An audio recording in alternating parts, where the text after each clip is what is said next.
네, 여러분 안녕하세요. 곽수산입니다. 오늘도 곽수산의 정치 라이브 저녁 9시 생방송으로 출발해 보도록 하겠습니다. 렛츠고!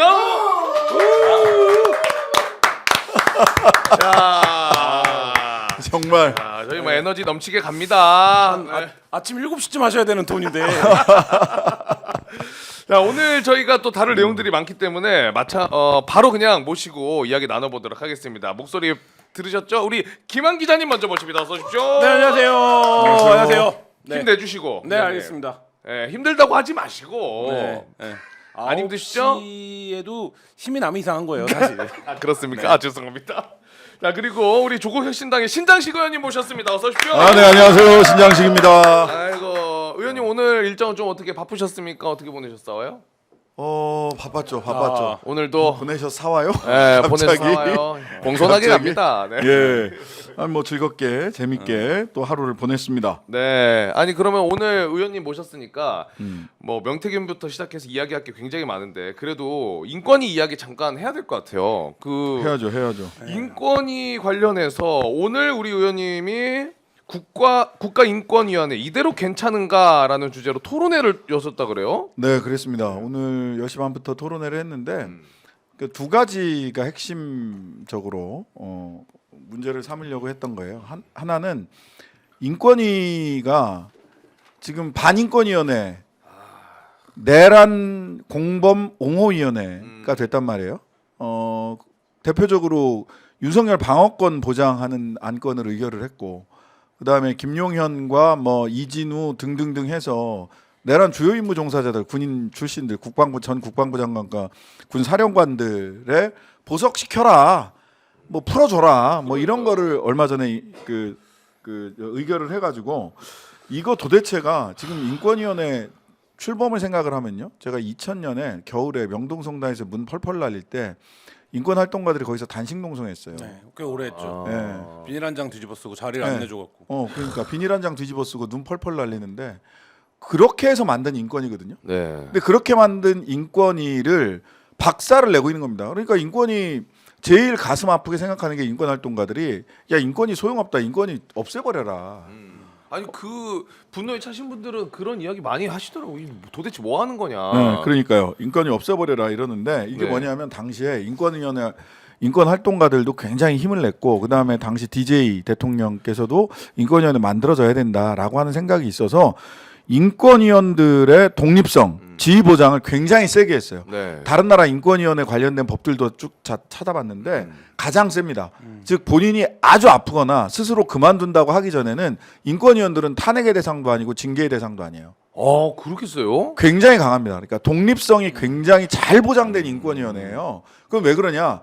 국가 권력, 대통령이나 국가 권력으로부터 국민들 한 사람 한 사람의 소중한 인권을 지키려면 인권위원들의 지위가 보장돼야 되거든요. 그래서 독립성의 측면에서는 거의 그 세계 최강급의 이 인권위원회가 만들어졌는데, 문제는 투명성과 책임성 부분이 빠져 있는 거예요. 그러니까 인권위원들이 반인권적 행위, 김용원이나 이충상, 뭐 한석훈, 이한별, 이번에 강정혜, 안창호 이 6명이 지금 주도를 한 건데, 이 사람들이 김용원, 이충상 같은 경우는 인권위원회 직원들이 트라우마, 정신과 치료받고 있어요. 그러니까요. 하도 폭언을 해서 그래서 이걸 어떻게 세 가지 기둥입니다. 독립성, 그 다음에 책임, 그 다음에 투명성, 이 세 기둥을 어떻게 잘 믹스를 할 거냐.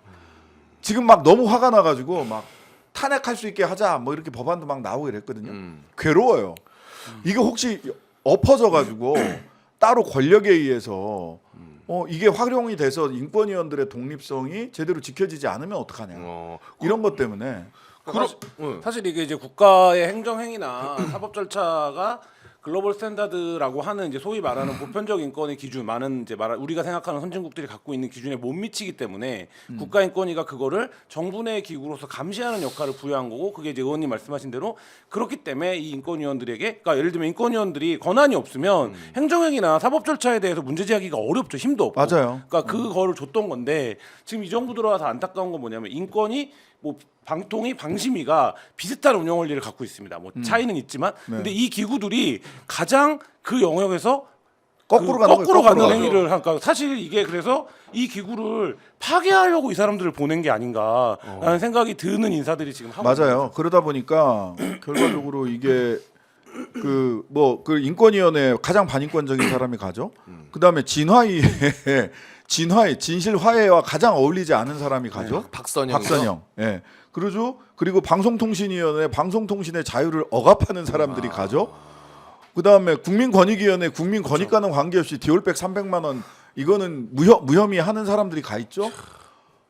방심위에 유희림 가 있죠. 뭐 이러다 보니까 야, 한둘이 아니네, 진짜. 이런 소위 인권과 국민 권익을 위해서 지키라고 만들어 놓은 조직들을 파괴하러 간 것 같아요. 파괴왕들이에요, 파괴왕. 아니 그러면은 지금 아까 얘기해 주신 것처럼 탄핵도 못 시키고 독립성이 이렇게 강화돼 있는 상태에서 만약에 그 이제 조기 대선에서 정권이 바뀌면 그래도 그대로 가요. 그대로 갑니다. 자기 임기 때까지. 가야죠. 자기 임기 때까지 그대로 가요. 김용원 의원 같은 경우 김용원 의원 그거 있잖아요. 언제까지지? 저하고 뭐 고민정 의원, 서미화 의원이 안창호 국가인권위원장 만나러 가는데 길을 막고 안 비켜줘요. 맞아요. 그래서 길 막는 겁니까? 그랬더니 막는 겁니다. 이래. 네. 그러다가 국회에 와서는 왜 길 막았냐라고 했더니 무슨 소리입니까? 길 막지 않았습니다. 그럼 뭐 한 거냐? 그게 길 막은 게 아니면 현장에서 직접 보신 건데 막히신 건데 직접. 비껴드리지 않은 것일 뿐입니다. 이렇게 얘기하더라고요. 이게 무슨 말이야 뭐야. 와 그런데 그냥 가야 된다. 이 네. 놈들은. 내년까지 임기가 있어요. 그래서 이거는 사실은 인권위원회는 전면적으로 재설계해야 될 판이에요. 인권위원 추천 사실 어떤 사람이 인권위원이 되느냐가 제일 중요하거든요. 그래서 이제 이 제도에 관련된 이야기를 좀 했고 오늘 그 토론회에서 그 다음에 하나는 이겁니다. 제가 지금 인권위원회도 그렇고요, 헌법재판소를 보면서도 이거 좀 그렇다라고 생각을 하는 게 뭐냐면 헌법재판소도 인권위원들도 김용원이 무슨 막말을 했다, 이충상이 무슨 막말을 했다 이런 얘기만 나오고 헌법재판소에서도 그날 밤에 그 누가 윤석열이 뭐 이런 지시를 했고 누구는 힐끗 받고 누구는 사이코메트리처럼 느낌이 왔고 뭐 이런 얘기만 계속 한단 말이에요. 네. 누구는 출동을 했는데 출동을 제대로 해서 체포하라는 지시를 받았냐 안 받았냐 이거 전부 다 사실은 가해자의 서사거든요. 가해자의 서사만 남았어요. 피해자의 서사가 없어졌어요. 그러면서 가해자가 더 가혹하게 했냐 조금 덜 가혹하게 했냐 고의가 있었냐 없었냐 이 얘기만 하고 있다고. 그 당시에 국민들이 그날 밤에 어떤 공포와 어떤 패닉 상태에 있었는지, 내일 이거 은행에서 돈이 출금이 되나 안 되나 그날 밤에 그런 얘기 하더라고. CD기 앞에 줄이 장사진을 이뤘다고. 내일 혹시 출금 안 되면 어떡해? 지금 CD기 앞에서 현금 찾아야지. 신용카드도 안 될 수 있어? 이런 것 때문에 이런 피해자들이 겪었던 실제적인 공포와 혼란 이런 것들이 다 삭제되고. 그거는 진짜 안 들어봤는데. 네. 그러니까 우리 법정에서는 뭐 한계가 있을 수도 있겠지만 그런 법정 외에서라도 우리가 당일을 복원하고 우리 국민들의 이야기, 피해자들의 서사, 그때 우리가 얼마나 공포에 떨었고 얼마나 패닉이 왔었는지 이런 얘기들이 저는 하나하나 복원될 필요가 있다고 생각을 해요. 그래서 인권위 때문에, 그런 반인권적 인권위 때문에 고통받았던 분들의 사례를 조금 얘기를 하게 됐어요. 그게 이제 첫 번째는 정의기억연대 등 소녀상 지키는 분들, 네. 그거 혐오 선동 세력들한테 자리 뺏겼잖아요. 인권위원회가 그쪽 손을 혐오 세력에 손을 들어줬거든요. 근데 오늘 되게 새로운 사실을 알게 된 거는 거기서 그 혐오를 선동하던 사람들이 사랑제일교회 특임정도사야. 이번에 서부지법에서 두 번째로 구속된 그 특임정도사가 그 소녀상 앞에서, 일본 대사관 앞 소녀상 앞에서 가장 사람들한테 상처를 주는 말을 하고 유튜버로 찍어서 선동하고 했던 사람이 그 윤모식이 그 저기 사랑제일교회 특임전도사예요. 그래요. 그리고 집회할 때 집회 신고 가서 막 하잖아요. 네. 거기 집회 신고하는 남대문 경찰서, 집회 신고하는 그 경찰서에 달력이 걸려 있습니다. 사랑제일교회 달력이 걸려 있어요. 남대문 경찰서 네, 신고하는 그 공간에, 집회 신고하는 공간에. 그리고 그 교회, 사랑제일교회 신자들이 번갈아 가면서 가서 거기서 줄을 서서 집회 신고를 정의기억연대보다 먼저 하는 거예요. 와. 즉 그런 세력들이 이번에 서부지법 폭동도 일으키고 지금 반체제 극우가 돼가지고 그러고 있는 겁니다. 그분들 이야기 들었고요. 그 다음에는 그 군 의문사 피해자들. 이분들이 군 의문사 피해자들이 안창호 위원장 만나러 가겠다고 갔는데 갑자기 김용원이 특수감금죄로 고발했어요. 10명을. 김용원 상임위원이요? 예. 그 찾아온 분들은 찾아온 유족들을 특수감금 공무집행방해. 왜 특수가? 자기 방 앞을 지나서 안창호 위원장 앞을 가는데 네. 자기는 공포감을 느꼈대. 야, 진짜 와 진짜 그러니까 무슨 이게 말이 안 나오네. 어떻게 불거지기 이렇게까지 일이 불거지기 전부터 저희 회사가 이제 굉장히 이 인권위 문제를 와. 끈질기게 맞아요. 보도하고 있는데 보경태 기자님. 네, 특히. 근데 회의록을 읽어보면 진짜 가관이었거든요. 그러니까 이렇게 회의를 할 수 있는가. 인권위 회의록? 네, 맞아요. 그거를 사람들이 이제 큰 관심이 없었는데, 그러니까 왜냐하면 윤석열 정부 들어와서 이 기구가 본연의 역할을 못 하고, 그러니까 소위 말해서 이제 말하자면 올드 법조인들의 자리 나눠 먹기 같은 네. 식으로 올드 법조인 중에서도 검사 출신들. 구성이 됐어요. 그러니까 사실 이미 이제 기구가 정상적으로 활동할 수 있는 건 없었는데, 그러니까 이게 그런데 예를 들어 사무총장이나 위원장은 문재인 정부 때 임명했던 인사들, 그 나름대로 인권 송도한 전문가, 위원장, 박진 사무총장. 인권 전문성을 굉장히 갖고 있고 그 인권 진영에서 그 존중을 받는 분들인데, 그러니까 이제 이게 마치 처음에는 이들과 싸우는 것처럼 보였어요. 그러니까 예를 들면 지난 정부 인사와 지금 정부에서 임명한 사람들이. 근데 지금 이런 일이 벌어지고 나서 보니까 단순히 그런 문제가 아니라 이들이 갖고 있는 뭐 감수성이나 이런 거 자체가 굉장히 반인권적이고 권력장적이고 이런 부분들이 지금 드러나고 있는 건데, 그러니까 아까도 말씀하신 것처럼 그게 그래 왜 이런 정부가 들어오면 저런 사람들이 인권위원이 되는 이런 문제가 아니라 구체적으로 현장과 의제에서 활동을 해왔던 분들이 말하자면 자기네 활동이나 이런 것들을 인정받지 못하고 오히려 맞아요. 제약당하는 이런 맞아요. 상황이 가니까 이건 굉장한 후퇴죠, 사회적. 실제로 뭐 요 짧게만 말씀드리면은 지금 계속 문제가 되고 있는 김용원 상임위원이 네. 회의장에서 뭐 같은 위원들에게 시끄러워 죽겠다, 버르장머리, 뭐 무식하다, 요런 별별 소리 다 표현들이 해요. 엄청 많이 있었다고 하더라고요. 근데 요거를 이제 재발 방지하고 조금 문제 지적하려고 폭언 재발 방지 안건을 이제 네, 소람이 올렸죠. 위원이 대표로 해가지고 발의를 했는데 요거를 요 너무 합리적이고 상식적인 발의 아닙니까? 근데 그렇죠. 안창호 위원장이 아예 상정을 지금 안 하고 있다고 제가 보도를 봤어요. 아유 안창호 위원장. 굉장히 와 대박이더라고요. 지금 인권이 우리가 내란 때문에 조금 관심이 덜해서 그렇지 여기 심각합니다 진짜. 이분은 지금 임기가 2년도 훨씬 더 남았어요. 더 그렇게 많이 남았어요? 네. 답답합니다. 아우. 근데 근데 사실 어떤 위원회에서 폭언 재발 방지 안건이 올라온다는 것 자체가 비상식적이죠. 근데 심지어는 인권이야 거기. 네. 그러니까요. 그러니까 어떤 위원회에서 다 사회적으로 활동하고 속기록이 남고 정부기관에서 우리 회의 때 폭언하지 맙시다 이렇게 말만 해도 쪽팔린 건데 이거를 그러니까. 안건으로 올린다는 것 자체가 지금 이 인권의 수준을 보여주는 거고, 기자님이 보신 뭐 그 회의록 중에 더 충격적인 것도 많습니까? 이 외에도 뭐. 인신공격이 기본이에요. 그러니까 예를 들면, 회의하면서? 회의하면서. 그러니까 인신공격이 기본이고, 그 다음에 회의와 상관없는 얘기, 나이 얘기. 그러니까 우리가 상상할 수 있는 모든 말하자면 온갖 그- 치사하고 네. 더럽고 진짜 비열한 이야기들이 다 나옵니다. 다 뭐 나와요. 우리 섬소나이님이 중간에 자를 수 있는 방법이 없나요라고 하셨는데 지금 없다니까요. 현실적으로 지금은 없다고 합니다. 그래서 인권위법을 전면 개정해야 될 판이에요. 그러니까. 그리고 지금 이 사람들이 하는 행태를 보면 만약에 정권이 교체해서 당신은 국가인권이라고 하는 국가인권기구가 맞지 않는 사람이니까 나가주세요 이러면 소송 걸 사람들이에요. 그러고도 남아요.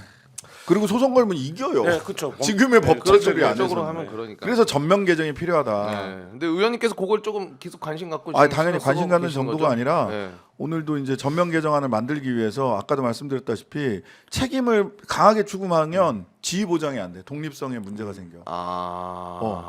그리고 독립성을 지금까지처럼 강하게 그냥 두면 그 본인이 아프거나 본인 스스로 그만두기 전까지는 책임을 물을 수 있는 방법이 없어요. 이 사이에서 어떻게 우리가 진짜 이 좁은 길을 만들어낼 수 있느냐 고민이 네, 많습니다. 그러니까요. 정말로. 근데 뭐 우리 의원님께서 좀 계속해서 신경을 좀 써주시길 부탁을 드리면서 좀 책임감을 갖고 있습니다. 그냥 단순히 신경 쓰는 정도가 아니라. 네. 예. 일단 인권위 이슈는 한 여기서 마무리를 하고 바로 이제 명태균 씨 관련해서 이야기 좀 나눠보도록 하겠습니다. 아우 김건희 씨의 목소리가 드디어 나왔어요. 네. 이제 요 상황이 22년 6월 그 보궐선거 앞두고 네, 5월 9일 날이죠. 5월 9일. 취임식 하루 전날. 네. 그러면은 우리가 기존에 들었던 윤석열의 말이 맞네 다음에 바로 통화한 거죠, 이게. 네, 그렇죠. 그러니까 뭐 시간 타임라인은 봐야겠지만 지금 이제 제가 뭐 저도 명태균 씨 취재를 했었지만 명태균 씨의 주장이 이런 거였어요. 그러니까 5월 2일 날 선물이다라는 얘기를 했다라는 거예요. 5월 2일에 2일에 이미 김건희 씨가 김영선 공천은 선물이다라는 얘기를 했다는 거고, 근데 2일부터 9일 사이에 모종의 일이 벌어집니다. 이 당 내부에서 그렇죠. 모종의 일이 벌어지고, 그래서 5월 9일 날 윤석열 대통령 취임식 전날 당선자 신분일 때 전화를 한 거죠. 나는 김영선을 밀었는데, 그래서 거기에 모종의 일을 윤석열 대통령이 함축적으로 말하지 않습니까? 당에서 말이 좀 많대. 그렇죠. 이 얘기를 한 거 아닙니까? 근데 그 전날에 또 이준석 의원이랑 카톡을 주고받았고, 예, 그러니까 네. 그것도 이제 그 당에서 있었던 김영선 공천을 둘러싼 어떤 힘겨루기의 그 단면을 보여주는 거죠. 근데 오늘 시사인이 공개한 녹취는 뭐냐면 네. 계속 명태균 주변에 있던 인물들이 했던 말이 있었어요. 오빠한테 전화 왔죠? 잘 될 거예요. 맞아요. 라는 녹취가 있다라고 했고, 명태균은 그런 녹취는 없다. 그건 강혜경이 만든 가짜 뉴스다라고 얘기를 했는데, 오늘 나온 녹취가 말하자면 오빠한테 전화 왔죠가 주어가 오빠가 아니라 당선인으로 바뀐 거고, 당선자로 바뀐 거고, 잘 될 거요라는 말은 있는 거죠. 그러니까 5월 9일 날 우리가 이미 들었던 공개됐던 윤석열과 명태균의 녹취가 있고, 그 녹취 이후에 그러니까 김건희가 그거를 김영선이 될 거다라는 걸 확인해 주는 내용이 오늘 처음으로 공개가 된 거죠. 자, 시사인에서 요 녹취를 공개를 해 주셨는데 들어봅시다, 일단 이거. 저희가 한번 네. 들어보고 그리고 바로 이야기 나눠보도록 하겠습니다.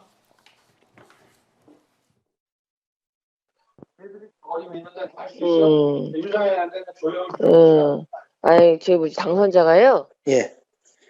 여보세요? 네네. 네, 당선인이 저희 지금 전화를 했는데, 예. 하여튼 당선인 이름 팔지 말고 그냥 미르라고 했어요, 지금 전화해서. 아, 예, 고맙습니다. 당연하죠. 권성동하고 저기 윤한영이가 반대하더만 보니까, 그렇죠? 예, 그럼 당선인이 뜻이라고 그렇게 해야 된다고 윤상현 아빠가 했는 것 같더라고요. 네네네. 그렇게 하여튼 너무 걱정하지 마세요. 잘 될 거예요. 예, 아주 건강이 좀 목소리가 안 좋으신데요. 예, 몸이 좀 안 좋아가지고. 아유, 어떡하노. 네, 괜찮아요. 또 어쨌든 일단은 좀 그게 중요하니까 잘 될 거니까 예, 한번 지켜보시죠, 뭐. 예, 고맙습니다. 예, 잊지 않겠습니다, 제가. 네, 선생님. 예, 내일 가서 뵙겠습니다. 네, 예. 선생님. 예. 대단한 사람인 것 같아. 잘 될 거예요. 그냥 미르라고 했어요, 전화해서. 지금 보니까 뭐 권성동이랑 윤한홍이가 반대하잖아요, 그렇죠? 뭐 이렇게 얘기를 하고 그리고 앞에 그 상황을 보니까 그런 것 같아. 윤석열이랑 명태균 씨가 통화를 하고 윤석열이가 직접 전화를 또 하고 그 전화를 하고 뭐 이런 상황을 거의 막바지에 이제 김건희가 지켜보면서 전화를 한 것 같아. 그러니까 이제 명태균 씨가 여보세요 하는데도 계속 뭐 끙끙 앓네. 그러니까 그때 명태균 씨의 설명을 들어보면 이런 거죠. 같은 차 안에서 전화를 했었다는 거잖아요. 네. 그래서 윤석열 당선자가 김건희 씨가 자꾸 전화를 하라고 하니까 본인에게 전화를 했고, 그 전화를 끊자마자 김건희가 이 전화를 마치 자기는 못 들은 것처럼 옆에 있었으면서 전화를 해서 당선인한테 전화 왔죠. 뭐 말하지 말고 하라고 하네요. 이렇게 지금 얘기를 하고 있는 대화의 패턴으로 보이는 거죠. 야, 어떻게 들으셨습니까, 위원님? 요거 진짜 김건희 씨를 아직도 이렇게 세상 밖에 놔두는 게 맞나 싶은데. 이게 뭐 우리가 그 혹시나 하고 또는 이런 거 아니야라고 생각했던 것들이 사실로 드러나는데 그렇게 긴 시간이 필요치가 않았어요. 맞아. 다 지금 의혹이라고 얘기했던 거 왜 그 뭐 조정훈 의원이나 이런 사람들 왜 김건희를 악마하냐라고 왈왈왈 죄송합니다. 하여튼간에 왜 김건희 악마하냐라고 얘기를 했는데 그 악마화했다고 했던 내용들이 지금 다 확인되잖아요. 자기가 뭐야? 이게 그러고 나서 5월 10일 날 공천이 되는 거 아닙니까? 네. 예. 5월 10일이 굉장히 재밌어요. 여기서 윤상현을 압박했다라는 얘기를 하잖아요. 그리고 네. 그 전에 공개됐던 명태균의 카카오톡과 통화에서도 보면 윤상현을 압박당한다는 얘기를 계속해요. 근데 네네. 5월 10일 날 이때 당일은 뭐죠? 국민의힘. 국민의힘. 네. 그때도 국민의힘이에요. 예. 국민의힘이 공천을 몇 시에 결정했는지 아십니까? 5월 10일 날 네. 김영선 공천? 그러니까 그 5월 10일 날 재보선 공천을 대통령 취임식하고 있는 도중에 도중에 결정해요. 했어요, 맞아요. 예. 네. 예. 이 얘기 도중에 했어요. 예, 이 얘기는 11시쯤 뭐 이쯤 했어. 이 얘기는 뭡니까? 대통령 취임식은 그때 제 기억에 10시인가 뭐 이렇게 시작을 했는데 9시 반인가? 근데 네. 그거를 하는 동안 오전에 결정을 합니다. 네. 근데 이게 상식적이지가 않잖아요. 왜냐하면 여당이 자기네가 재보선 그날 하더라도 그날 오후에 하든가 해야지. 그렇지. 왜냐하면 주요한 사람들이 다 오찬을 가야 돼요 그때. 근데 그 대통령 취임식에 맞춰서 이 결정을 했다라는 건 뭡니까? 이 결정을 한 명단을 그렇게 이렇게 말하자면 스포트라이트를 받게 하지 않겠다. 쓱 약간 예. 의도적. 예. 밀어넣는 그러니까 의도가 있었다라고 볼 수밖에 없죠. 그러고 나서 11월 7일 날 윤석열 대통령 기자회견에서 뭐라고 얘기합니까? 아 자기는 그때 윤상현이 공관위원장인지도 몰랐어. 맞아요. 그 얘기했어요. 네, 맞아요. 그 얘기를 하잖아요. 그러니까 그 얘기는 뭡니까? 역설적으로 그 윤석현이 했던 공천에 뭔가 굉장한 뭐 그 용어로 숨기고 싶은 게 있었던 예, 거지. 야로가 있고 그거를 그래서 대통령 취임식 하는 동안 쓱 해버리고 후에 되니까 아, 나는 그때 윤상현이 공관위원장인지도 몰랐네 이렇게 지금 얘기를 했던 맥락인데 그 이제 말하자면 과정에 이런 이제 과정이 있었던 거죠. 근데 이 녹취도 그렇고 근데 전반적으로 충격적이면서도 가장 핵심은 김건희가 공천에 확실하게 역할을 했다라고는 볼 수 있는 거죠. 전반적으로 봤을 때. 다 잘 될 거예요. 너무 걱정하지 마세요. 당선인 이름 팔지 말고 그냥 미르라고 했어요. 지금 전화해서 누구한테 전화한 거야? 당선인이 윤상현한테 전화한 거잖아. 네. 그렇죠. 예. 근데 윤상현은 그런 전화 받은 적도 없고 공관위원으로서 나는 뭐 그러니까 윤상현이 지금 길길이 뛰고 광광광광 거리면서 사랑제일교회한테 그 저 전광훈 씨한테 가가지고 머리 쓰담쓰담 허리 90도 절 3번 다 이유가 있는 거예요. 이게. 맞아요. 다 같이 가는 거거든. 손에 손 잡고 그렇죠. go to hell 하는 거니까. 근데 요런 거를 저희가 원래 이제 뒤에서 좀 얘기를 하려고 했는데 이런 공천 과정에서 김건희의 역할들을 22대 때도 그렇고 뭐 김영선이 가장 또 잘 알고 있을 거 아니에요. 지금 뭐 여러 가지 이슈들이 나오고 있어요. 뉴스들이 나오니까. 그런데 김영선이 작년에 이제 또 총선 앞두고 국힘 의원들한테 나 공천 안 주면은 김건희 여사 공천 개입 요거 폭로하겠다. 이렇게 이야기를 했다고 지금 조선일보 보도로 또 나왔더라고요. 그게 이준석 그거하고 네. 이준석 홍매화 그때 그 딜하려다가 안 된 그렇죠. 거잖아요. 근데 이 외에도 다른 의원들도 그러면 알고 있었을 가능성이 매우 농후하다라고 볼 수밖에 없는 거 아닙니까? 그러니까 명태균 특검법을 권성동 원내대표가 국민의힘 괴멸법이라고 하지. 자백인가? 나 그 얘기 딱 듣자마자 왜 자백을 하고 그러시지? 그러니까. 명태균에 얽힌 사람들이 쭉 나오면 국민의힘이 괴멸한다는 거 아니에요. 그렇죠. 근데 이때 지금 이제 김건희 여사가 원래 말을 논리적으로 하는 스타일이 아니잖아요.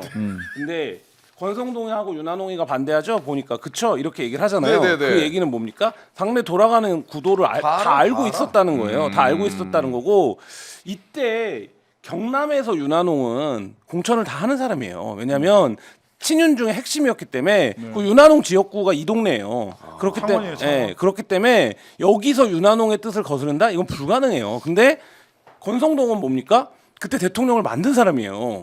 근데 이 두 명을 직접 거론하면서 그 다음 멘트가 뭡니까? 너무 걱정 마세요. 잘 될 거잖아요. 그러니까 이 얘기는 뭐예요? 그러니까 예를 들면 윤석열을 취임식 하루 전날 대통령을 만드는데 가장 핵심적인 공을 세운 두 명을 땄어. 제꼈으니까 걱정하지 말아라라고 여사가 얘기하고 있는 거예요. 그럼 여기서 상식적으로 몇 가지 의문이 들죠. 그때 재보선을 6명 공천했습니다. 그러면 여사가 이 자리만 개입했을까요? 하나만 했을까? 그런 의심은 네. 또 너무나 합리적으로 네. 들 수 있겠네요. 당연하죠. 네. 그리고 그러면 6명을 공천하는 과정에서 그거를 이준석 당시 대표는 몰랐을까? 그거 그냥 윤상현과 윤상현 공관위원장 재보궐선거 그때 공관위원장이 윤상현이었으니까 윤상현 공관위원장과 김건희 여사가 다이렉트로 당시 당선인이 다이렉트로 둘만 알고 했을까? 공소장 도장 찍는 사람은 당 대표예요. 그렇죠. 야 이준석 의원도 이거 지금 자유롭지가 않은 게 계속해서 나오고 있습니다. 근데 그래도 명태균 특검에는 찬성한다. 그쪽 그 당. 근데 그거 뭐 스탠스지. 그냥 스탠스 그 만약에 무기명으로 재표결하게 되면 그때는 좀 달라질 수도 있다고 보십니까 의원님은? 재표결할 때는 무기명인데 아니 저는 사실 요즘 그 이렇게 알게 모르게 이제 뭐 이렇게 왔다 갔다도 그렇고 국민의힘에서 그 왕따 당하는 의원들 만나면 그 내 어깨도 이렇게 막 툭툭 해주고 야 반체제 보수랑 선거 그래야 돼. 마음으로는 굴뚝 같아요. 그 양반들도 알아요. 사실 그 제가 전에 들은 바에 따르면 거의 절반 가까이는 입국 다 타고 있을 뿐이지. 국힘 내부에서 지금 국민의힘 저 권성동 권영세 투 쌍권 중심으로 해서 막 몰아붙이는 거 네, 거기에 네. 사실 전적으로 동의하는 사람은 그렇게 많지 않아요. 아 그래요. 네, 근데 뭐냐 어차피 내년 이번 대선하고 지방선거는 이미 틀렸고 어떻게 해봐도 안 되고 네. 그러면 단단하게 어쨌든 지지 세력을 뭉쳐놔야 된다. 그러고 나서 3년 뒤에 자기 자기 선거는 쇠뻑이지 뭐 그때 가봐야 알아. 그때까지는 잘 버티고 있으면 돼. 이런 생각인 거예요. 제가 추정하긴 네. 하건데 이렇게 이런저런 얘기를 종합해 보면 근데 명태균 뭐 권성 대표가 국민의힘 개멸법이라고 얘기를 했지만 이 명태균 관련된 내용이 굴러가면 굴러갈수록 국민의힘은 이거는 저쪽이 공작이다 탄압이다 이렇게 주장할 수밖에 없어요. 왜냐하면 지금 걸려 있는 광역자치단체가 몇 명입니까? 그러니까 사기꾼한테 네. 속은 거다 네. 이렇게 얘기하는 해야 거죠. 되는 거예요. 그러니까 그렇게 해서 지금 말씀하신 대로 일단 뭐 이 명태균의 수사가 오픈되고 굴러가기 시작하면 지금 대통령 나오겠다라고 얘기하시는 상당 주자들이 여기에 그렇죠. 타고 있는 거예요. 그래서 네. 이게 명태균 열차라고도 부르고 명태균 버스라고도 부르는 거 아닙니까? 명태균 헬. 네. 그러니까 사실 명해. 이게 정거 뭐 종착지가 어딘지를 사실 그렇죠. 모르는 문제가 되기 때문에 그러면 말씀하신 대로 대선은 이제 의미가 없어져요. 대선은 의미가 없어져. 이게 또 어떤 문제가 될 거냐? 지금 이제 뭐 구체적으로 거론해 오세훈, 홍준표 다 나올 거 아닙니까? 이준석? 네. 그러면 이게 내부에서 폭로전이 벌어질 겁니다. 서로지간에. 네. 그렇죠. 네, 내부에서 폭로전이 벌어질 수밖에 없어요. 왜냐하면 내부는 수사기관도 모르는 예민한 얘기도 많이 알아요. 예를 들면 그때 윤상현과 이준석이 어떤 대화를 나눴는지, 예를 들어서 윤상현과 김건희가 무슨 대화를 나눴는지를 전해 들은 내용들이 다 있을 거예요. 자기들이 구성하고 있는 내용들이. 그래서 우리가 보기엔 내가 아무리 생각을 해도 한동훈 전 대표가 한 당내 경선에서 두 가지인데 이기기 어렵고 현재 구도에서 네. 이기려면 어떻게 해야 되냐? 한동훈이? 김문수 헬로 걸어 들어가야 돼요. 김문수 헬이라는 게 선거 부정선거론부터 시작해서 극우적인 이야기. 지금 한동훈 대표 그 스탠스가 바뀌었습니다. 옛날에 계엄령을 해제해서 민주주의를 지킨 한동훈 위드 훈이 뭐 이런 거였는데 최근에는 사전 투표를 없애고 본 투표를 3일하자 이런 얘기 하거든요. 이게 부정선거론자들의 주요한 주장 중에 하나예요. 그래요? 네. 그런 그러니까, 식의 그렇죠. 얘기가 살짝 변화하고 있어. 이건 뭐냐? 근데 당내 한동훈이 경선에서 거기 올라탔어요? 이게 약간 살짝 발가락을 걸치기 시작을 했다라고 저는 봐요. 근데 당내 경선에서 이기려면은 그런 얘기를 안 할 수가 없어. 그러니까 김문수 블랙홀로 안 빨려 들어가면 거기에 어떻게든 걸치지 않으면 당내 경선에서 이길 수가 없어요. 근데 제가 보기에는 이거 근데도 당내 경선에서 이길 수 있다고 생각을 한다는 거예요. 지금 한동훈 대표 전 대표가. 그러니까 한동훈 대표의 스트레스가 두 가지가 엿보이는 거죠. 예를 들면 자서전에서 검사 이력 뺀 거 아닙니까? 네, 그렇죠. 그렇게 설명해요. 그 친한들은 검사한 거 다 하는데 뭐 그거 느나 안 느나. 뭔 소리야. 말도 안 되는 소리죠. 그러니까 예를 들면 검사 이력을 빼면 한동훈이 뭐가 남습니까? 사실 그와 한동훈을 대변하는 브랜드인데 김한에게서 기자를 빼봐. 그렇죠. 그런 거죠. 그게 무슨 의미가 있습니까? 최욱에게서 네. 매불쇼를 빼. 그러면 의미 없어지지. 네, 근데 그건 뭐냐면 많은 국민들이 지금 입말로 야 검사 뽑아놨더니 개판이네. 검사 출신은 안 돼. 그렇지. 대통령이 안 돼. 이러니까 반감 어마어마하죠. 네, 반감이 어마어마하니까 검사 출신을 대국민 메시지로 뺀 거예요. 그리고 지금 말씀하신 것처럼 지금 국민의힘 눌러 하면 내일에도 한 달 후에도 김문수가 이깁니다. 왜냐하면 그러니까. 당원 100%이기 때문에 당원 비율이 워낙 높기 때문에 5대5로 갈 수, 이제 네. 믹스할 수 있는데 근데 5대5라고 하더라도 당원 50에 국민 그 선거 여론조사 대상 50%인데 여기에서 다 뺍니다.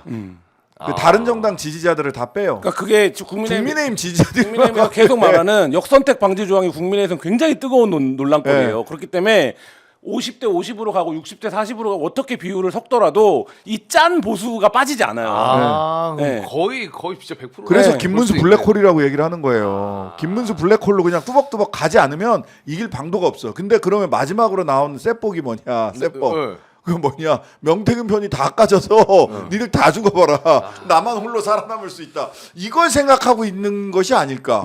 그래서 한동훈 대표 시절에 당사에 압수수색을 왔을 때 어떻게 했습니까? 다 내줬지. 다 내줬죠. 열어줬잖아요. 나랑 그게 다 내줬지. 있을 수 없는 일이에요. 사실 집권 여당이 압수수색을 왔는데 이거를 문 열어드려라 이렇게 하는 게 있을 수 없는데 그래서 한동훈의 어떤 세 가지 변신 모드. 그러니까 예를 들면 이거 명태균으로 니네 명태균 다 묻었잖아 나 빼고는. 그렇지. 이렇게 해서 날릴 수 있는 카드. 그다음에 대국민적으로는 나는 검사 출신이 아니라요. 나는 90년대 강남 8학군 엘리트 출신이고요. 이제 386이 그만해야 되지 않아요? 라고 하는 어떤 이미지. 그리고 마지막으로는 그럼에도 불구하고 당내 경선을 통과해야 되기 때문에 요 세 가지가 지금 한동훈이 여기서 복잡하게 머리가 돌아가고 있는 거죠. 복잡하게 머리가 돌아가는데 진짜 안 저는 되는데. 한동훈 전 대표한테 꼭 하고 싶은 얘기는 뭐냐면 자 그런 계산을 할 게 아니라 국민들이 바라는 것은 뭐 젊은 뭐 언더 73 뭐 이런 거 하면 다 73세 아래지 뭐 이런 거 언더 73 뭐 이런 거 하면 네. 젊은 이미지를 가져가고 어쩌고 저쩌고 하려고 한다. 국민들이 다 그거 보면 다 시답지 않게 생각해요. 검사 이력 빼고 시답지 않게 생각해요. 한동훈 전 대표가 국민들 앞에 정치를 다시 하겠다라고 얘기하려면은 이 부분을 해명해야 됩니다. 지금 반체제 보수와 어떻게 관계를 가져갈 거냐. 본인은 계엄령 해제에 찬성 표결을 하러 뭐 체포될까봐 들어왔는지는 모르겠으나 어쨌든 자기 친한계를 끌고 찬성 표결하러 계엄령 해제 들어왔잖아.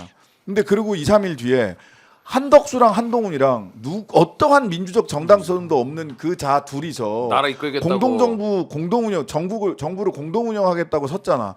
그럼 그 둘 사이에 네가 생각하는 민주주의는 도대체 뭐길래 그 두 가지 행동을 동시에 하니 하루 이틀 사이에 거기에 대해서 얘기해야 돼요. 그렇죠. 그 부분을 정면으로 국민들에게 이야기하고 설득하지 못하면 그 나머지 얘기는 전부 다 한가합니다. 그럼 다시 소환될 거예요. 무슨 속옷으로 뭘 입었니? 당내 게시판도 다시 뭐 얘기 나올 거고. 철컥 하고 나왔니? 뭐 이런 얘기 나올 수밖에 없어요. 야, 그러면 일단 아까 저희가 언급됐었던 이제 명모든 인물들에 대해서 지금 계속해서 명태균 보균자. 예. 아, 좋은데요? 근데 명태균 씨가 변호인 통해 가지고 지금 뭐 녹취도 공개되고 있고 민주당 통해서 입장도 계속 나오고 있고 이런 상황입니다만은 홍준표 시장 먼저 이야기를 해볼게요. 홍준표 시장은 계속해서 내가 명태균을 언제 만났냐, 뭐 한번 만난 적이 있어야 뭘 할 거 아니냐, 통화한 적도 전혀 없다 했다가 한 번 통화는 했다, 뭐 이렇게 계속 말이 바뀌고 있습니다. 그런데 민주당에서 녹취 공개한 내용은 뭐 간단하게만 말씀드리자면은 홍준표가 이제 복당하기 전에 김종인, 홍준표의 만남을 내가 성사를 시켰고 김종인을 내가 설득해가지고 이게 가능한 일이었다. 근데 그 설득한 이유는 홍준표가 그렇게 부탁을 하더라. 뭐 이런 내용이죠. 뭐 하루에 5번씩도 전화를 했었다. 뭐 이런 얘기도 나왔고. 근데 지금 이 오늘 공개되니까 예를 들면 명태균 씨의 부인이 공개한 사진들이나 이런 걸 보면 일반 국민들 입장에서는 뭐 이런 거가 다 갖고 있는 거에 다야? 이렇게 생각하실 수 있어요. 하나씩 볼게요. 예. 일단 이게 이제 홍준표 시장이 명태균 씨랑은 전혀 연관도 없고 만난 적도 없다라고 하니까 이게 이제 배우자께서 페이스북에 글을 올리신 건데 홍준표가 사진 찍은 저 잡지. 근데 저 잡지의 편집장이 명태균 씨입니다. 예. 예. 그리고 주소도 명태균 씨랑 같이 돼 있고 그리고 또 다른 사진 두 번째 거 볼게요. 요게 이제 14년도에 한 호텔에서 모임이 있었는데 여기에 모임에 홍준표 씨가 참여를 했고 배우자께서도 그 자리에 있었던 것 같은데 한 테이블에 같이 앉아 있었던 게 저기 14년도니까 홍준표가 경상남도 도지사 할 때죠. 도지사 할 때지 도지사. 그 자리에 같이 앉아 있었고 또 하나 있습니다. 요거 이제 공개가 됐었죠. 홍준표 시장이 그 단상위에서 발언하고 MC 사회자 명태균 씨가 보는데 요 자리에도 함께 있었고 또 그 자리에서 홍준표 시장은 기분 좋게 웃으면서 떡까지 써는. 그러니까 명태균 씨와 함께했던 자리가 2014년도가 처음이라고 하더라도 11년이 된 거예요. 11년. 그러니까 오늘 명 씨가 공개한 건 홍준표 시장이 보기에 서늘한 것들이에요. 그러니까 본인이 했던 거짓말들을 맨 처음부터 잘 모른다고요? 그러면 2014년도 사진은 기억이 나실라나 모르겠네. 이렇게 꺼내놓은 거거든요. 그러니까. 이 얘기는 뭐냐면 후에 지금 변호사도 그 얘기를 하고 있고 저도 취재 과정에서 들었지만 통화한 내용도 있고 카톡을 주고받은 게 또 있고 근데 홍준표 시장은 교묘하게 해명을 하죠. 내가 직접 한 거야? 뭐 측근이 한 거 누가 한 건데 그거를 뭐 아들이 아버지 위해서 부탁도 못해? 네, 뭐 이런 그렇게 거야. 지금 빠져나가고 있는데 네. 근데 어쨌든 이걸 보여주는 건 홍준표 씨가 관계 자체를 부인하고 있기 때문에 네. 그러니까 오세훈 씨랑 관계를 부인하진 않잖아요. 근데 자기가 이제 잘라냈다. 그렇죠, 돈은 내가 준 거 아니지 않냐. 그러니까 이제 말하자면 홍준표 시장보다는 조금 진전된 해명을 그래도 내놓고 있는데 오락가락하긴 하지만 홍 시장은 아예 그 사기꾼 취급하고 모르는 사람이라고 하기 때문에 우리의 인연은 이렇게 깊어요를 오늘 보여준 거죠. 그러니까. 그러니까요. 근데 홍준표 시장이 어쨌든 이런 의혹 제기에 대해서 홍준표 시장이 30분 전에 또 글을 하나 올렸네요. 페이스북에. 그래요? 언론이 거짓 공작을 체크하지도 않고 퍼나르면 그건 언론이 아니고 찌라시에 불과합니다. 매일매일 명태균 사기꾼 일당과 민주당의 거짓 공작은 해명할 필요 없이 건건마다 사법적으로만 대응합니다. 라고 짧게 남겼네요. 그러니까 사법적으로 대응하겠다. 하라고 해. 이럴 때는 하셔야 돼요. 오히려 하는지 안 하는지를 보자고 하면은 명은 바라고 있어요. 오히려 명태균 네, 씨는 그러니까 뭐 허위사실 유포한 명예훼손 뭐 이런 걸로 낼 거란 말이에요. 그러면 이게 허위의 사실인지 진실한 사실인지를 수사기관에서 따져봐야 되거든. 그러니까 명은 야 들어와 이러고 있는 거예요. 들어와. 그 들어갈 거냐 말 거냐 말로만 들어갈 거냐 실제 들어갈 거냐. 예. 그러니까 어쨌든 지금 오늘 뭐 허성무 의원이 김태열 전 소장한테 이제 받은 문자도 뭐 얘기를 하셨는데 그 뭐 간단하게만 어떤 내용이냐 20년 총선 앞두고 홍준표가 지역구를 3번 옮기는데 옮겨갈 때마다 명태균이 여론조사하고 자문했다라고 증언을 한 거고 다만 일시와 장소를 특정하지 못해서 말을 못하고 있다. 그러니까 아직은 의혹이라고 하더라도 명태균 씨랑 홍준표 시장이 그냥 만난 거 자체는 문제가 안 되는 거잖아요. 그렇죠. 지금 나온 거에 뭐 결정적 위법 사항이 있다 이런 건 아니에요. 네. 결정 위법 사항이 있다 이런 건 아니고 이 여론조사 같은 경우도 뭐 구체적으로 이게 어떤 과정을 통해 됐는지를 법리적으로 위법성 여부를 따지려면 한참 걸리겠죠. 증거도 더 명확하게 있어야 되고. 근데 다만 이제 지금 관계를 부인하고 있는데 부인할 수 있는 관계는 아니었다. 이 얘기 이런 것들이 지금 확인이 되고 있는 거고. 또 한 가지는 이런 겁니다. 지금 저 2014년 사진이 상당히 의미심장한 게 뭐냐면 명태균 씨가 성장한 과정이에요. 그러니까 명태균 씨가 성장한 과정이 뭐냐면 창원에 기반을 두고 창원이 어쨌든 경남도청 소재지기도 하고 이제 경남도정의 중심지 아닙니까? 네. 근데 여기가 처음에 뭘로 큰 거냐면 그 경남 도정에 관한 구체적 정책의 여론조사를 시행하는 걸로 큰 거예요. 그래서 이거를 갖고 예를 들면 우리가 지역에서 국회의원들이나 도지사들이 일을 추진할 때 예를 들면 어느 지역에서 어느 지역으로 가는 길을 내고 싶어. 네. 근데 이 길을 내는 거에 대한 타당성 같은 거를 검증하기가 어렵잖아요. 네. 근데 그때 제일 좋은 게 뭡니까? 여론조사예요. 주민들이 원한다. 그러면 국회의원이나 도지사는 도정을 할 때는 이게 제일 좋은 겁니다. 그러니까 왜냐면 다들 원하지 않냐. 근데 조사했더니. 그 가려운 데를 긁어주는 여론조사로 명태균 씨가 사업을 시작한 거예요. 그렇기 때문에 그때 명태균 씨가 저 회사 지금의 그 밀양공 연구소 전신 회사일 때 좋은 날 굉장히 리서치가? 좋은 날 리서치가 아니라 그 회사 이름이 갑자기 생각나네. 그 회사를 하면서 네. 경남 도정, 창원을 기반으로 한 지역구 의원들의 정책 뭐 이런 것들에 대해서 여론조사를 굉장히 많이 합니다. 그러니까 예를 들면 뭐 창원시 어느 지역에 공영 주차장을 설치하는 게 좋은가 안 좋은가 그러면 자기가 갖고 있는 표본으로 해서 이거를 추진하는 이제 말하자면 국회의원이나 시의원이나 도의원의 입맛에 맞는 여론조사 결과를 만들어내는 거죠. 예. 근데 그것도 그냥 정상적인 여론조사는 또 아니었던 거예요. 아니 그 명태균 씨가 처음에 창원 지역에서 그러니까 전화번호부 사업을 했기 때문에 창원 지역에서의 전화번호는 다 확보하고 있었던 거죠. 그러면 여기서 예를 들면 뭐 창원 성산구에서 무슨 사업을 벌인다라고 하면 성산구의 주민들을 표본으로 하는 여론조사. 근데 그런 여론조사를 하는 여론조사 기관이 없어요. 지역에는. 그렇기 때문에 이 경남도에서 그 명태균 씨 여론조사 덕을 보지 않은 정치인은 사실 없다고 해도 과언이 아닐 정도로 빌드업을 해갔던 거죠. 사람이야. 그러니까 오늘 같은 이슈가 딱 있는 날 김한 기자가 고정인 게 얼마나 좋아. 네. 딱 맞는 날 정확하게 나오셨는데 그러니까. 명태균 씨가 근데 왜 지금 있었잖아요. 있었는데 왜 지금 이렇게 하고 있느냐. 예. 이와 관련해서는 그 명태균 특검을 도입해야 된다라고 하는 것 때문에 그래요. 개인적으로는 명태균 씨가 이제 홍준표, 오세훈 본인은 사실은 김종인이 롤모델이라고 맞아요. 그 보수의 책사, 킹메이커. 킹메이커. 심지어 윤석열한테 그 얘기도 했잖아요. 당신 2년만 대통령이라. 그러니까 그때부터 이제 그 경원 시대였을 것 같은데 그렇게 대우를 받고 싶어하고 본인 스스로 그럴 만하다라고 생각을 해. 근데 이거를 무슨 사기꾼 취급을 하니까 거기에 빡이 쳤어요.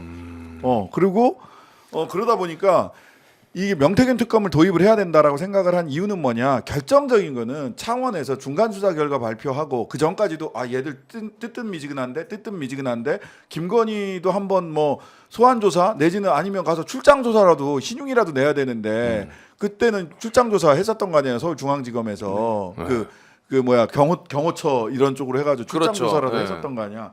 그것도 안 하네. 하다가 중앙지검으로 이첩하는 거를 보면서 사건을 넘기는 걸 보면서 결정적으로 빡이 쳤어요. 그래서 명태균 특검을 반드시 해서 내가 니네들 껍데기를 벗게 그쪽 표현입니다. 껍데기를 다 벗겨버리겠다. 그리고 맞아요. 돼지는 잔치날 잡는다. 즉 대선이 가까울수록 이 공격의 강도, 폭로의 강도는 점점점 더 세질 것이다라고 예고를 하고 있는 거예요. 근데 이게 왜 뭐 검찰이 수사 열심히 하지 않았느냐 이제 이런저런 얘기를 하는데 저는 이게 서울지검으로 이첩하면서 이게 전형적인 그 전국 유람이거든. 팔도 유람. 사건을 팔도 유람을 시켜요. 검찰들이 빠르게 수사를 하지 않겠다 싶으면 사건을 팔도 유람을 시킵니다. 어떻게 하냐면 여기도 지금 이 사건 조사 대상자가 서울에 많으니까 서울지검으로 보내요. 그랬단 말이에요. 그렇게 얘기했죠. 네. 그렇게 얘기했잖아요.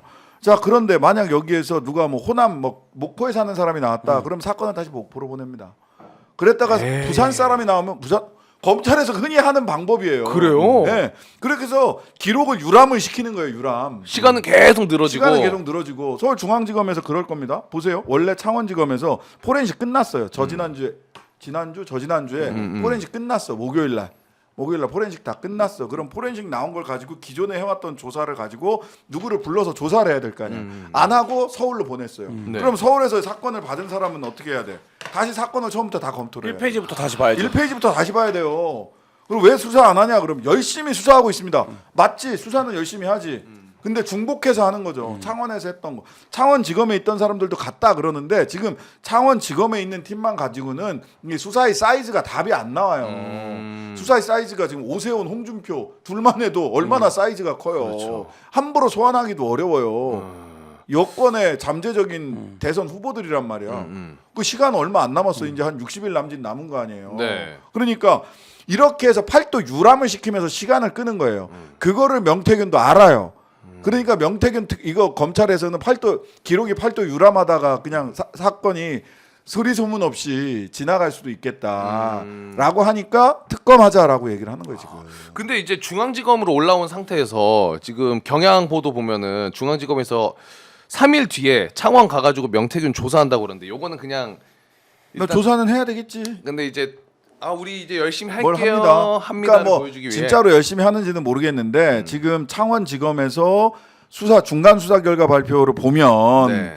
사실 명태균, 강혜경 등 그 주변에 있는 사람들만 전부 다 전부 다 기소하겠다고 하는 거지. 네. 그 범위를 못 벗어나요. 근데 이게 김영선, 명태균, 강혜경이야. 네. 이게 기자 입장에서 보면 12월 3일 전후로 확 달라졌는데 12월 3일 전까지 이런 거예요.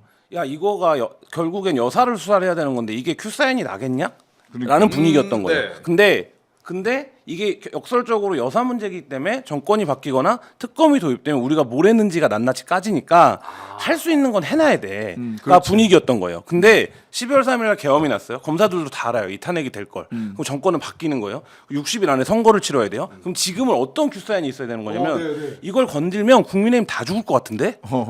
근데 이거를 거야, 말 선거 거야. 앞두고 우리가 이렇게 한쪽에 그러니까 예를 들면 검사 입장입니다. 검찰 입장에서 이렇게 한쪽에 줄 서도 되는 거냐? 아무리 정권 바뀐다 그래도? 아무리 국힘이 어려운 게 자명하더라도 그러니까 하더라도 이렇게 해도 되는 거냐? 우리가 그래도 우리가 정체성이 그게 아닌데 지금 정체성에 혼란이 네, 왔지. 이 상황인 거예요. 그래서 이게 첫 번째 큐사인이 때 12월 3일부터 최근 분위기까지 야 대통령이랑 여사랑 다 날아갔으니까 이거 이제 하는 거 아니야라고 했는데 지금 검찰의 분위기는 이거를 하면 다 날아가는 건데 자 그렇게 해서 우리가 한번 해서 지켜볼까? 우리가 수사권도 지켜내고 또 해볼까? 우리 2016년도 17년도 한번 해봤잖아. 이렇게 판단을 하느냐? 아니야. 이번에는 이걸 해도 우린 다 죽을 것 같아. 그러니까 여기를 살려놓는 게 나은 거 아니야? 5년을 더 있으면. 그러니까 지금 저는 이 갈림길이라고 봅니다. 그런 고민 뭐 저도 비슷하게 생각해요. 야 대박이다. 그러니까 그들이 선택할 수 있는 건 딴 게 아니라 그 기록을 유람시키는 겁니다. 시간을 지체하는 거예요. 지체. 그러면은 만약에 특검으로 가면 달라져요? 이게 특검을 완전 하면은 속도를 내는 거죠. 속도를 그냥 쭉 네, 대선이고 쭉 빼는 뭐고 거야. 그냥 쭉 빼는 거야. 그래서 내가 보기에는 한동훈 쪽에서 지금 제가 보기에는 그 김문수 블랙홀에 들어가는 순간 본인도 나중에 5년 뒤 몇 년 뒤에도 정치 다시 하기 어려워지고요. 왜냐면 그거 다 박제돼서 남거든. 김문수 블랙홀로 그러니까 단기간에 그렇죠. 이 선거에서 이기겠다고 김문수 블랙홀로 들어갈 게 아니라 명태균 특검에 그 찬성을 해가지고 창조적인 파괴를 하는 게 제가 보기에는 김문수래 한동훈 개인에게도 낫고 한국 보수 정치가 한번 그래도 황골탈퇴 한번 하는 데도 낫습니다. 한동훈에게 제가 정치 컨설팅을 한다면 야 털어 이번 털어라. 기회에 근데 진짜 지금 오늘 그 저녁에 봉지욱 기자가 또 MBC에 나가가지고 거기서는 이렇게 얘기하셨네. 검찰 보고서에도 김영선 공천 관련해가지고 김건희 요거 다 알고 공개된 있다는 거 다 거지. 알고 있었고 다 알고 있었고 그리고 김기현 지도부 그 당시에 김건희가 공천 개입한 거 다 알고 있었고 당시에도 근데 이 명태균 지금 녹취가 계속 나오고 있잖아요. 네. 다음은 김영선 녹음 파일 차례다. 그러니까 김영선도 김건희랑 통화한 게 꽤 많이 있는데 요거 갖고 있다 100%. 그렇죠. 그러니까 폭로를 하니 많이 이랬던 얘기가 있었던 거지. 그러네. 7불사 홍매화 앞에서 그 딜이 성사가 안 됐던 거죠. 네. 요거 어쨌든 대선 국면 가면은 재미는 있을 것 같은데 확실히. 그리고 지금 홍준표 말고 아까 얘기해주신 이제 오세훈 시장 관련해서도 또 하나 지금 변호인 통해서 공개가 된 게 오세훈 시장이 김영선한테 나 도와주면은 SH공사 사장 자리를 약속을 했다 이런 이야기를 했어요. 근데 그거 관련해 가지고 반박으로 나온 건 오세훈 측에선 공상 소설이다. 그러면서 고소를 했는데 저는 개인적으로 이거는 명태균 씨를 그러면 고소하는 게 맞지 않나라고 하는데 남상곤 변호사를 고소하겠다 이런 입장을 냈네요. 근데 이것도 그래서 수사가 필요한데 뭐 고소했으니까 입증 책임도 있으니까 진행이 되겠지만 좀 이상한 게 굉장히 많죠. 왜냐하면 이런 거잖아요. 그 그러니까 오세훈 씨가 계속적으로 주장하고 있는 건 자기는 직접적으로 명태균을 알지 못하고 한 번 만났는데 안 만나 쳐냈고 그다음에 자기 후원회장이 돈을 준 건 모르겠다 이런 거잖아요. 네. 근데 이쪽에서는 계속 뭐를 주장하고 있는 거냐면 그러니까 그 한 2달 전에 분위기 이런 거였어요. 지금 바쁘니까 일단 그냥 두고 갈게. 뭐 이런 분위기였어요. 예를 들면 이거는 입증할 뭐 필요도 없어 이런 분위기였어요. 왜냐하면 증거를 갖고 있는 거냐. 근데 검찰이 제가 이 방송에서도 얘기했던 것 같은데 수사가 보기에도 사실 오세훈 시장 건이 제일 딱 떨어져요. 왜냐하면 금전이 오고 갔기 때문에. 그렇지. 예. 그러니까 예를 들면 지금 다른 사람들은 아직 금전 관계가 안 나왔어요. 그러니까 명태균 씨가 지금 구속된 것도 2개의 금전 관계 때문이에요. 하나는 공천을 대가로 돈을 받은 거랑 네. 김영선의 세비를 건드린 이 2개의 금전 문제거든요. 그러니까 이거는 수사팀 입장에서는 떨어지는 사건이죠. 근데 오세훈 시장 건은 지금 안 건드리고 있을 뿐이지 이미 금전이 오고 간 게 확인이 됐기 때문에 이건 떨어지는 건이에요. 소위 명태균과 후원회장이라고 하는 김한정 씨. 네. 그러니까 명태균이래. 오세훈과 김한정의 관계만 딱 나오면 끝나요. 끝나는 거죠. 이거는 그 확인할 게 너무 심플해. 근데 오세훈 측에서는 그건 그 사람이 그냥 한 거지 나는 내 쪽에서 아예 끊어냈다 이렇게 이제 방어를 하고 있는 거고. 지금 이 얘기도 그래서 SH 사장이 서울시장에 임명할 수 있는 최고 노른자 자리입니다. 맞아요. 근데 이게 오세훈은 그러니까 아까 제가 처음에 오세훈은 어느 정도 관계였냐면 우리한테 도와만 주면 김영선은 어쨌든 지금까지 드러난 과정으로 보면 명태균이 움직이는 말인 거잖아요. 네. 근데 우리한테 김영선 SH 사장 시켜준다 그랬어. 이 얘기를 변호사한테 한 것 같고 네. 근데 알고 보니까 김영선 지역구를 물려받은 김연아 씨가 사장에 됐었다라는 거잖아요. 그렇죠. 그러니까 이제 그런 관계들을 이것도 말했지만 뭐 이게 본론은 아니겠지만 이걸 입증하는 고발했다라는 건 이게 말로 오간 거기 때문에 사실 입증하기가 쉽지 않을 수 있습니다. 쉽지 않을 수 있는데 근데 어쨌든 오세훈 시장과 명태균의 관계에서의 본론은 금전이 오고 간 거예요. 김영선 의원이 감옥에 계시지만 지금 구치소에 있구나. 아직 네, 판결이 구치소. 안 됐으니까 구치소에 계신데 진실을 밝히세요. 그렇죠. 김영선 의원이. 김영선 의원이. 근데 그럴 정도의 의의는 아닌 것 같아. 제가 수돗물보다 깨끗한 물을 공급해드릴 의향이 있으니까 진실을 밝히세요. 제가 뭔가 이게 사람이라는 것도 그런 거 있잖아요. 어느 비리에 연루가 됐다가도 더 이상 이제 내가 빠져나갈 곳이 없다. 그냥 이거는 솔직하게 털고 가야겠다라는 강단이 있는 사람이면은 기대를 해볼 만하거든요. 근데 김영선 전 의원이 그 조사 받으러 갈 때 그 인터뷰 장면은 저는 계속 아니 그거는 AI 시대에 그 막 그 톤이 너무 생각나서 그 절대 그럴 수 있는 사람이 아닐 것 같다라는 개인적인 생각이 듭니다. 네. 뭔가 강단을 가지고 제가 다 밝히겠습니다. 아니, 못해 그거. 그 아쉬움이 좀 있습니다. 네.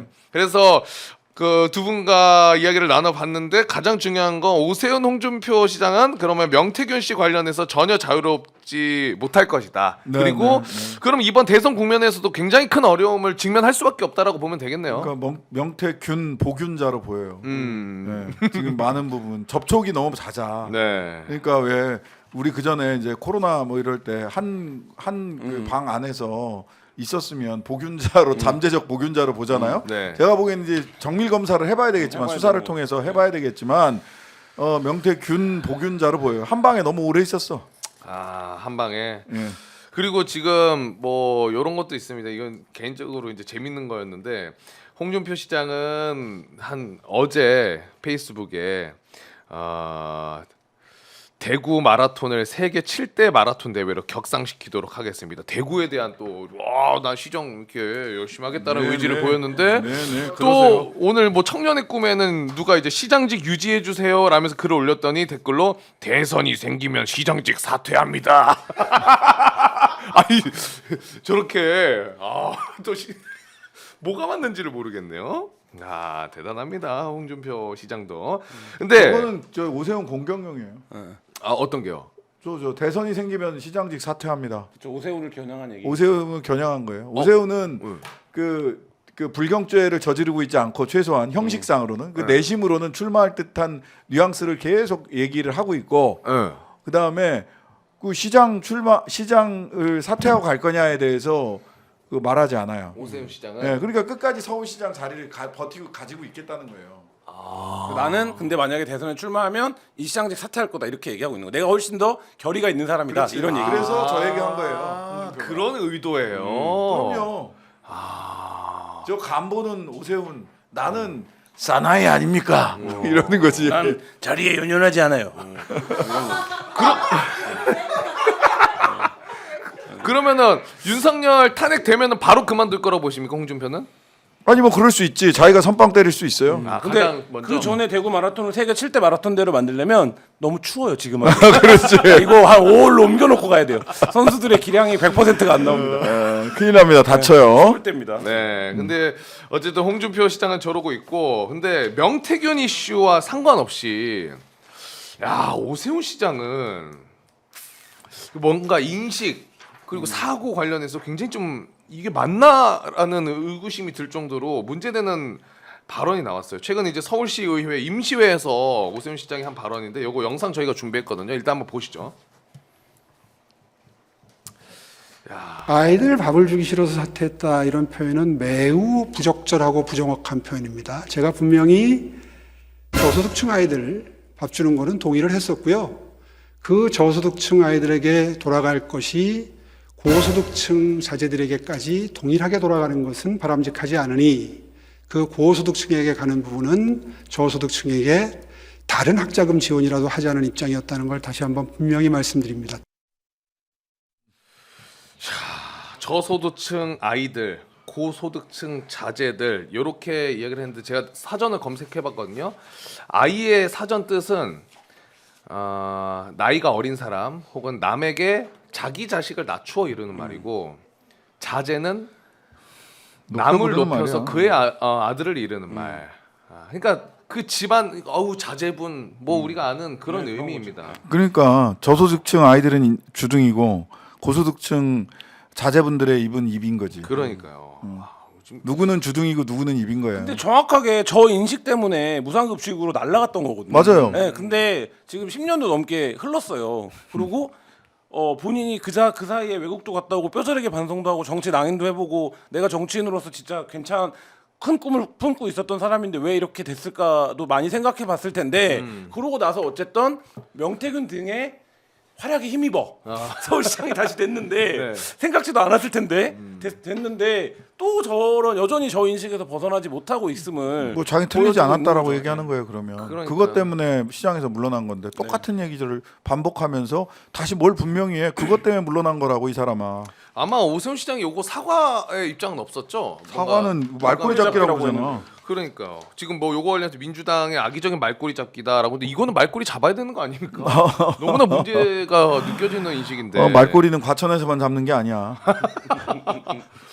야, 하여튼 이런 현실이라는 거를 다시 한번 좀 강조를 해드리고 헌재 마지막으로 좀 이야기해야 될 것 같아요. 내일 이제 윤석열이 드디어 최종 변론 남아 있습니다. 그리고 과연 뭐 윤석열이 지금 꼼꼼히 직접 진술문을 쓰고 있다라는 보도들이 나오고 있는데 사과를 할 것이냐, 어떤 발언들이 있겠느냐. 그리고 한편에서는 뭐 임기 단축 개헌 얘기하는 거 아니냐 이런 뭐 관측도 있습니다만 어떻게 생각하시나 한 분씩 여쭤볼게요. 마지막 부분부터 얘기하면 택도 없는 소리고요. 네. 임기단 집계는 그렇죠. 뭐 본인이 하겠다고 하면 되는 거야. 얘기해봤자 뭐 크게 의미가 아니 없죠. 그리고 뭐 전국 구상을 하고 있다고 그러시던데 전국 구상 말고 구치소 구상을 교도소나 구치소에서 어떻게 건강을 지킬 건지. 예. 사과의 사과는 조국 대표는 그 들어갈 때 독방이 너를 몸짱되게 하리라라는 책을 갖고 들어갔어요. 독방이 너를 몸짱 되게 하리라. 그런 책이 있어요. 있어요. 야, 윤석열 내란 피의자 윤석열도 얼굴 살은 많이 빠진 것 같아요. 얼굴 좋아졌어요. 확실히 술을 안 마시니까 예, 진짜. 규칙적인 생활을 하니까 일단 8대 0으로 그 탄핵 인용될 거고요. 속도가 언제 결정하느냐. 내일의 가장 중요한 거는 그러니까 막 주저리 별별 소리를 다 할 거예요. 내일은 가장 중요한 건 뭐냐? 그 선고를 언제 할 거냐를 마지막에 결정을 해서 날짜를 고지할 거냐, 아니면 선고 일정은 추후 지정하겠습니다라고 할 거냐. 그게 가장 중요한 얘기예요. 내일은. 내일이 그리고 어쨌든 근래 한국 정치 한 10년 사이 가장 문제적 인물이었던 윤석열이 공적으로 하는 마지막 발언일 겁니다. 우리가 들을 수 있는. 네. 와 멋있다. 스웩. 맞습니다. 아 근데 진짜 그럴 것 같긴 하네요. 우리가 정장 차림으로 마이크를 통해 듣는 마지막 목소리. 네. 라고 예상 충분히 가능하지 않나요? 그러니까 실컷 하라고 두세요. 그래서 헌재에서도 야 2시간은 기본으로 하는데 뭐 하고 싶으면 더해. 그랬거든. 한 몇 분이나 할까요 내일? 한 그리고 우리가 지켜봤지만 길게 말하면 자기한테 계속 불리해져요. 막 자백하거든. 맞아. 아니 그런 불법적인 명령을 우리 장병들이 따를 거라고 생각할 수 있겠습니까? 뭐 이런 얘기 하잖아. 자신의 명령은 불법이다. 자백. 그리고 왜 그 얘기 하는지 난 정말 모르겠는데 그 조태용하고 김건희 주고받던 거 저도 궁금합니다. 이게 뭐야? 그 궁금하다 그래서 그런지 어쨌든 밝힌 것 같아요. 김건희 측에서 그거는 연락처 변경된 연락처를 알려. 아니 근데 그 답장을 그러면은 조태용이 왜 하루 있다 해? 답장을 왜 해? 답장 안 해도 되는 건데다가 그런 내용이면 왜 말을 못 합니까? 그러니까요. 맞아. 기억이 나지 않습니다. 첫 번째 그랬죠. 답장은 그 다음 날 했다며. 아니 아이고 저에게 핸드폰 바뀐 전화번호를 알려주시다니 이렇게 감사할 따름입니다라는 얘기를 하루 동안 숙고한 다음에 보내나? 아, 말도 안 되죠. 그런 얘기를 왜 하는지 난 모르겠다. 근데 우리 의원님이 아까 윤석열. 얘기해 주신 것처럼 내일 최종 변론에서 뭐 지켜봐야겠지만 그날에도 선고일자를 할 수도 있어요. 할 수도 있고 추후 지정할 수도 있고 그래요. 근데 이제 지금 제가 보기에는 뭐 이게 너무 뭐 박근혜 때는 17번인데 이번에는 11번밖에 안 하고 끝내는 게 어딨냐, 기간이 너무 짧다 어쩌고 저쩌고 막 이야기를 한단 말이에요. 국민의힘에서. 네. 그건 뭐냐면 초등학교 1학년 시험 보는 시간과 대입 수능 보는 시험 시간은 다를 수밖에 없죠. 박근혜 때는 쟁점이 14가지인가 뭐 엄청나게 많았어요. 무슨 K스포츠 미르부터 시작을 해가지고 이건희한테 돈을 받았냐 안 받았냐 뭐 청탁을 받았냐 안 받았냐부터 해서 쫙 있었다고. 근데 이거는 그냥 그날 하룻밤 무슨 일이 있었나 이것밖에 없어요. 쟁점이 딱 5가지야. 쟁점이 딱 포고령. 5가지밖에 없어. 아니 포고령 아니고 네. 계엄을 선포할 수 있는 전시 준사변이라고 볼 수 있느냐. 계엄 선포의 요건. 그다음에 두 번째 포고령의 위헌 위법성. 그렇죠. 그다음에 체포하려고 했느냐 실제로. 그다음에 선관위 왜 갔냐? 그다음에 국회 봉쇄하려고 했냐. 이거 5가지예요 그냥. 너무 심플해. 근데 이건 말이죠. 어찌 보면 우리는 이 5가지 쟁점에 대해서 이미 TV와 동영상을 통해서 다 봤어요. 근데 또 핵심이 5가지나 있지만은 이 말고도 많이 있지만은 이 핵심 5가지 중에서 요게 다가 아니라 또 하나만 인정돼도 파면이 되는 하나만 거예요. 인정돼도 아웃이야. 그러니까 첫 번째에서 5가지 걸려- 다 인정될 그러니까 첫 거예요. 번째에서 걸려요. 비상계엄 요건에서 걸리기 때문에 저는 뭐 어디서도 얘기했고 기사로 썼는데 뒤에 건 사실 의미는 없어요. 맞아. 네. 비상계엄 요건이 아니었는데 비상계엄을 선포한 게 문제죠. 자, 그러면은 마지막으로는 지금 윤석열은 헌재에서 파면이 될 거라고 예측이 확실하게 되지만 이제 수사나 그 관련된 인물들에 대한 것들이 정리가 깔끔하게 안 되는 것 같아요. 그 중에 한 명이 이제 김성훈 아닙니까? 검찰에서 왜 자꾸 김성훈을 요거 봐주나? 지금 김성훈 비화폰 관련해서도 실제로 여인영 등 비화폰 통화 기록 지우라는 지시를 군 사령관들의 내렸죠. 비화폰 데이터 삭제하라고 이렇게 지시를 했다는 게 계속 보도로 나오고 근데 있거든요. 이제 부하들은 또 보고서 쓰면서 그거 안 됩니다라고 계속 저항을 했죠. 네. 예. 이거는 검찰이 비아폰 서버에 검찰과 연루된 사건이 있다. 이거 말고는 설명할 방법이 없어요. 그리고 점점 뭐 처음에는 사실 경호처가 한 87년 이후에는 경호처 조직이 이렇게 부각이 된 적이 없었기 때문에 맞아요. 그 경호처가 뭘까 했는데 지금 김성훈이 보여주고 있는 행태 그리고 비호되고 있는 행태를 보면 문고리였다고 봐야 되는 거죠. 그러니까 예를 들면 윤석열 부부의 문고리, 그러니까 그래서 오히려 지금은 이해되는 측면도 있는데 이제 과거의 문고리가 청와대에서 근무할 수 있었던 이유는 뭡니까? 권력이 한 명이었기 때문에 가능한데 지금 경호처가 문고리처럼 비춰지는 이유는 뭡니까? 권력이 둘이었기 때문이에요. 한 명은 대통령실에서 근무를 안 했기 때문에 관저에서 근무하는 사람을 만나야 일이 되니까 경호처를 통할 수밖에 없었고 그 과정에서 김성훈이 모종 역할을 했던 게 아니냐 이렇게 지금 추론하는 게 합리적이겠죠. 이 경찰 쪽에서는 이 서울 고검에다가 구속영장 심의 신청, 그러니까 검찰에서 계속 반려를 하니까 이거는 고검 너네가 한번 다시 봐주세요 이런 의미인 거죠. 네, 근데 그거는 심우정이 결정하는 거라서 고검에 넣어도 의미가 크게 다르지 않을까. 크게 다를 것 같지가 않아요. 왜냐하면 지금 심우정이 수사단장처럼 수사검사처럼 하고 쓰고 있거든요. 맡고 있어요. 예, 예. 총장의 몫인 것 같아요. 이거는. 그러면은 현실적으로 두 분이 보셨을 때는 이 비화폰 서버 기록 뭐 이틀 간격으로 자동 삭제된다는 얘기도 있더라고요. 그러면 네. 우리가 이 서버 기록 관련해서는 뭐 포렌식을 해서 복구할 수 있는 데까지 복구를 해서 최대한 퍼즐을 최대한 이제 맞춰봐야죠. 아니 공수처가 그 영장을 좀 치지. 그러니까. 근데 이 비화폰 서버기 때문에 포렌식에 조금 더 어려움이 있고 그렇게 당연히 될 것 같습니까? 그렇겠죠. 당연히 그럴 겁니다. 아무래도. 어려울 겁니다. 야 이거는 그럼. 근데 문제는 이 포렌식도 있잖아. 그 대검에서 해야 돼. 우리나라에서 제일 포렌식 잘하는 데가 대검이거든요. 포렌식 센터. 그럼 확실히 하려면 결국 검찰에 또 맡겨야 되는 거네요. 아니 그러니까 그러니까 이 그 특검을 해야 된다니까. 물론 그래도 어려움이 있을 수 있어. 왜냐하면 대검 포렌식 센터를 써야 되기 때문에. 그럼에도 불구하고 그냥 야 나오면 지워 뭐 이런 이거보다는 아니 이거 보세요. 고발 사주 때 그 막 디가우징하고 포맷하고 이런 거 동영상에 다 남겨 있는데도 고발 사주 그 연루된 사람들 아무도 아직 제대로 처벌받은 사람 없어요. 네. 야, 정말 김성훈이가 아직도 밖에 나와가지고 이거를 돌아다니고 아마 지금도 엄청 역할을 많이 할 것 같다라는 왜냐하면- 의심이 너무나 듭니다. 왜냐하면 그 김건희와 윤석열 피청구인 윤석열 사이에서 이야기를 전달할 수 있는 사람이 이 사람밖에 없어요. 김성훈 계속 나가 있으니까. 예. 어때요? 김건희는 지금 윤석열 어떻게 해? 우리 오빠 어떻게 보다는 이제부터는 나 어떻게 살아야 되지? 요거 고민할 것 같은데. 제가 아는 바로는 3월이 되면 우리 오빠의 그 운수가 대통해서 뭔가 될 수 있는데 3월이요? 예, 3월까지 어떻게 시간을 끌어야 되지?라는 생각을 하고 있을 것 같습니다. 아 개인적 그냥 추측으로는. 아니 뭐 누구한테 얘기도 들었는데 그래 호호 아 그런 아무튼 거기까지. 생각을 하고 있다. 여기까지. 여기까지.